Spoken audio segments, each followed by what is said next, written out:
लाल वाला बटन है, उस पर कुछ भी फेंक के मारो, ये माइक फेंक के मारो, ये कैमरा फेंक के मारो, मैंने उल्टा बोल दिया लेकिन मुझे फर्क नहीं पड़ता है। चुनाव का मुद्दा किसके लिए था? जिस पार्टी के नेता वकील का चोला ओढ़कर कोर्ट में खड़े होकर 2019 से पहले कपिल सिब्बल ने कहा था कि मिलॉर्ड इसको 2019 से लोकसभा से बाद ले जाइए, अन्यथा चुनाव इसका प्रभाव पड़ेगा। ने कहा नाना विधि कही कथा सुहाई राजनीति भय प्रीत दिखाई। रावण ने जब माता सीता का हरण किया तो राजनीति से भय से प्रीत से, वैसे इन्होंने सत्ता का हरण किया। मर्यादा पुरुषोत्तम राम को इस बात का आभास हो गया कि मेरे नाम से छद्म रूप धारण करके सत्ता का हरण इन्होंने किया। आगे देखिए, अंग्रेजी में बोले हैं आई solemnly affirm, अच्छा, not swear in the name of God, और आपकी आस्था है तो मत करिए, मगर उसके बाद ऐसे करके दिखाएं पार्लियामेंट में। ये भगवान को देखो और जाके फिर चेक करिएगा। 2014 में हिंदी में शपथ लिया राहुल गांधी ईश्वर के नाम की। हिंदू धर्म के प्रणेता बनकर घूमते हैं। क्या है हिंदू धर्म? जब भगवान शंकर में हिंदू धर्म प्रतिबिंबित होता है तो सृष्टि को बचाने के लिए कालकूट नाम का विष कंठ में धारण करने का नाम हिंदू धर्म है। विष वमन करके सांप्रदायिक उन्माद फैलाना हिंदू धर्म का प्रतिनिधित्व नहीं करता। जब चीर को प्रदान कर देना का अर्थ होता है हिंदू धर्म। जब श्री कृष्ण ने चीर को प्रदान किया, आप बलात्कारियों को सत्ता की सरपरस्ती देते हो, आप हिंदू धर्म आप में प्रतिबिंबित नहीं होता। बीजेपी कब आई भगवान राम के नाम पर सत्ता? ये तो कहते थे, देखिए इन्होंने क्या कहा कि हमको मतलब नहीं आई ना। नहीं किसी भी व्यक्ति ने न कभी विधायक का चुनाव लड़ा न लोकसभा। हाँ, आप कहते हैं अडवाणी जी वो पहले से सांसद थे, उमा भारती जी पहले सांसद थे, हमने कहा मार्क प्रतिशत करेंगे और हमने मार्क प्रतिशत किया था। 91 में बोलिया जब सत्ता में आए थे, जब नाटा गिरने के बाद का चुनाव था, अगर किसी को नहीं याद हो तो जाके चेक कर ले, हमने सिर्फ एक बात कही, जो कहा सो किया, जो कहा सो किया। और इस्लामी मान्यता के अनुसार गवर्नमेंट का पैसा 90% का द्वारा काफी है। आप काफियों के पैसे से करवाते थे, उसके बाद ही करें उनके लिए। सुनिए, इन्होंने कहा हमें हाथ कर दिया, जोशी जी हमें हाथ किया, उसकी चिंता मत करिए, कांग्रेस को 6 गुना कर दिया, उसकी चिंता करिए। लाइटर नोट पर कुछ ऐसी बातें कह जाऊंगा जो शोभा नहीं लेता, आपको एडिट करना पड़ेगा। छोड़िए, जिनका जैसा अनुभव है हमारा, तो ये अनुभव है नहीं, लिविंग का जिनका होगा वो सुना सकते हैं अपनी बात। चलिए शुरू करते हैं। जो इन्होंने बात कही, बहुत स्पष्ट रूप से कह दूं कि राम मंदिर और धारा 370 हमारे लिए चुनाव का मुद्दा नहीं था। राम मंदिर 22-23 दिसंबर 1949 जिस दिन श्री राम लला प्रकट हुए वहां पर, उस दिन से मुद्दा है। और जब श्यामा प्रसाद मुखर्जी बलिदान हुए 53 में, वहां उस दिन से मुद्दा था। चुनाव का मुद्दा किसके लिए था? जिस पार्टी के नेता वकील का चोला ओढ़कर कोर्ट में खड़े होकर 2019 से पहले कपिल सिब्बल ने कहा था कि मिलॉर्ड इसको 2019 से लोकसभा से बाद ले जाइए, अन्यथा चुनाव पे इसका प्रभाव पड़ेगा। और ये एकमात्र पॉलिटिकल पार्टी है जिनके नेता 1989 में राजीव गांधी ने अपने चुनाव अभियान की शुरुआत अयोध्या से राम का नाम लेके की। हमने किसी चुनाव अभियान की शुरुआत की तो बताइए। इनके लिए चुनाव का मुद्दा हमारे लिए देश की अस्मिता का मुद्दा। बहुत चुनाव का मुद्दा ही नहीं है उनके। बहुत अच्छा प्रश्न किया, चुनाव का मुद्दा नहीं।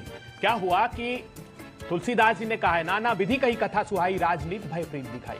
रावण ने जब माता सीता का हरण किया तो राजनीति से भय से प्रीत से, वैसे इन्होंने सत्ता का हरण किया। मर्यादा पुरुषोत्तम राम को इस बात का आभास हो गया कि मेरे नाम से छद्म रूप धारण करके सत्ता का हरण इन्होंने किया है। मैं विश्वास दिलाता हूं जब भी मिल्कीपुर का चुनाव होगा, मर्यादा पुरुषोत्तम प्रभु श्री राम फिर से दंडित करेंगे। इन लोगों को तो क्षमा मांगनी आपको भगवान राम दंडित कर रहे हैं? बता रहा हूं, जवाब दीजिए। ये अभी बहुत बोले कि भगवान दंडित कर रहे हैं। राहुल गांधी भगवान नाम शपथ लिए थे, जाके देखिए। अंग्रेजी में बोले हैं आई solemnly affirm, अच्छा, not swear in the name of God, और आपकी आस्था है तो मत करिए, मगर उसके बाद ऐसे ऐसे करके दिखाए हैं पार्लियामेंट में आके। ये भगवान को देखो और जाके फिर चेक करिएगा। 2014 में हिंदी में शपथ ली है राहुल गांधी ईश्वर के नाम की। फिर उनको लगा शायद काम चल जाए 2019 में के चुनाव से पहले जनेऊधारी बन गए, कुर्ते के ऊपर बाहर वाले, और अपना गोत्र तक बता दिए। फिर लगा इससे काम ही नहीं बनेगा, तो 2024 में क्या किया, वो कुर्ता उर्ता छोड़ के हाफ वाली पहन के और कार्ल मार्क्स वाली दाढ़ी बढ़ा के और फिर आके बोलने लगे आप पहले solemnly affirm। बोलो भगवान के नाम की जो शपथ नहीं लेते वो आज आके भगवान पे भाषण देते हैं। इसी को कहते हैं कलयुग में पंचतंत्र की वो कहानी याद रखिए। किसी के ऊपर व्यक्तिगत आरोप नहीं लगा रहा हूं कि क्या होता है भगत और क्या होता है बगुला भगत। जवाब दीजिए। जो बागबा फूलों का वफादार नहीं है, गुलशन की हिफाजत का वो हकदार नहीं है। विभिन्न भाषा भूषा भेषज धर्म संस्कृति संस्कारों का देश है। सबको अपनी आस्था से अपने धर्म का पालन करने का अधिकार है। हिंदू धर्म के प्रणेता बनकर घूमते हैं। क्या है हिंदू धर्म? जब भगवान शंकर में हिंदू धर्म प्रतिबिंबित होता है तो सृष्टि को बचाने के लिए कालकूट नाम का विष कंठ में धारण करने का नाम हिंदू धर्म है। विष वमन करके सांप्रदायिक उन्माद फैलाना हिंदू धर्म का प्रतिनिधित्व नहीं करता। जब चीर को प्रदान कर देना का अर्थ होता है हिंदू धर्म। जब श्री कृष्ण ने चीर को प्रदान किया, आप बलात्कारियों को सत्ता की सरपरस्ती देते हो, आप हिंदू धर्म आप में प्रतिबिंबित नहीं होता। जब मर्यादा पुरुषोत्तम राम में होता है तो वचन की मर्यादा की रक्षा 14 वर्ष तक वन में गमन कर जाना, रोज वचन को तोड़कर सत्ता का भोग हिंदू धर्म नहीं होता। सिर्फ धर्म के नाम पर लोगों में द्वेष फैलाने का काम करते हैं। मेरे नेता शंकर भगवान के एक हिस्टोरिकल फैक्ट मैं आपसे पूछा, क्योंकि बार बार आप कह रहे हैं कि भगवान राम के नाम पर सत्ता में आते हैं। बीजेपी कब आई भगवान राम के नाम पर सत्ता में? यही तो कहते थे। देखिए इन्होंने क्या कहा कि हमको मतलब नहीं आई ना। नहीं, आपने देखा नहीं 90 के दशक में क्या कहते थे?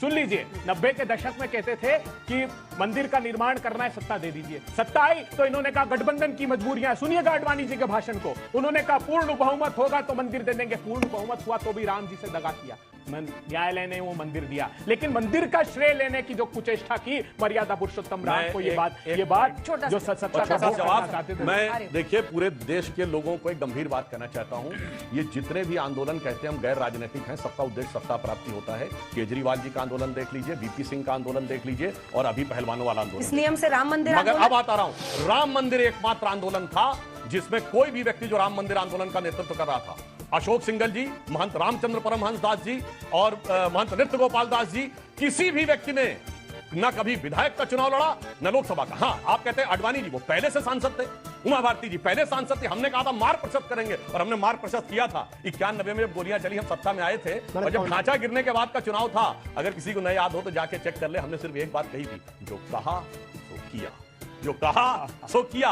हमने कहा राम मंदिर बनाएंगे तो राम मंदिर बना के दिखाया, क्योंकि हम जानते क्या कहते थे, आप सुनिए, कि जन जन के मन में राम रमे और प्राण प्राण में सीता है, हर हृदय की धड़कन रामायण पग पग पर बनी पुनीता है, यदि राम नहीं है सांसों में तो प्राणों का घट रीता है, इसलिए नरनाहर श्री पुरुषोत्तम का हम मंदिर भव्य बनाएंगे, सौगंध राम की खाते हैं हम मंदिर वहीं बनाएंगे, और बना के दिखाया।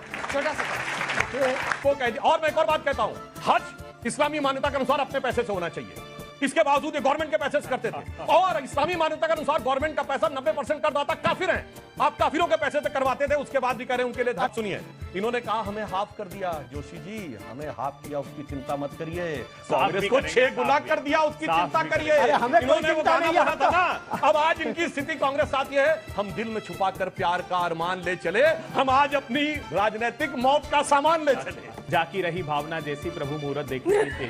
अरे जिन्होंने, अब मैं लाइटर नोट पर कुछ ऐसी बातें कह जाऊंगा जो शोभा नहीं देता, वो आपको एडिट करना पड़ेगा, छोड़िए। जिन्होंने जो जिनका जैसा अनुभव है, हमारा तो ये अनुभव है नहीं, लिव इन का जिनका होगा वो सुना सकते हैं अपनी बात।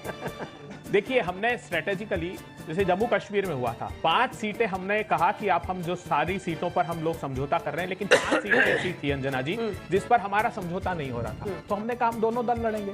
तो जहां स्ट्रेटेजिकली जितना अलायंस हो पाएगा वो करने की यूपी में भी ऐसा हो सकता है, वो कोशिश करेंगे, हम इससे इनकार नहीं किया जा सकता है। जितनी जो संभावना, अजय राय आपके जो यूपी अध्यक्ष है वो बार-बार कह रहे हैं कि हमारी तैयारी सभी 10 नहीं, हम तो आज भी हम सभी, आज जब मैं उनसे बात कर रहा था तब वो कार्यक्रमों में थे, ऐसा नहीं है, लेकिन फिर भी हर हाल में गठबंधन होगा, ये बात मैं बता दूं। भारत में भारतीय जनता पार्टी को कोई लाभ नहीं मिला। उत्तर प्रदेश की मैंने कहा ना, उत्तर प्रदेश में आधी लड़ाई तो मोदी जी योगी जी आपस में लड़ रहे हैं और आधी जनता उत्तर प्रदेश की इनके खिलाफ लड़ रही, तो पराभव प्रारंभ हो गया उत्तर प्रदेश से, और इसमें सबसे बड़ा योगदान मर्यादा पुरुषोत्तम भगवान श्री राम का। ये का अर्थ है P फॉर परिवारवादी, D फॉर दबंगई और A फॉर अपराधी, ये इनका पीडीए का फुल फॉर्म है। और इन दोनों का आपस का संबंध कैसा सुंदर है मैं बताना चाहता हूं। जब 77 में जनता पार्टी बनी और 80 में टूट गई आपसी लड़ाई, जनता परिवार में आज भी देखते रहते हैं, जनता दल यू है, अलग है, एस है, जनता दल, बीजू जनता दल है, समाजवादी है, वो सब एक नहीं रह पाए। तो अटल जी ने दुखी होकर कहा था कि हमने तो अपनी पार्टी उसमें सुना दी, वो आज इन पे बहुत सही रहती है। बेनकाब चेहरे हैं, दाग बड़े गहरे हैं, बेनकाब चेहरे हैं, दाग बड़े गहरे हैं, अपनों के मेले में नीत नहीं पाता हूं, गीत नहीं गाता हूं, गीत नहीं गाता हूं।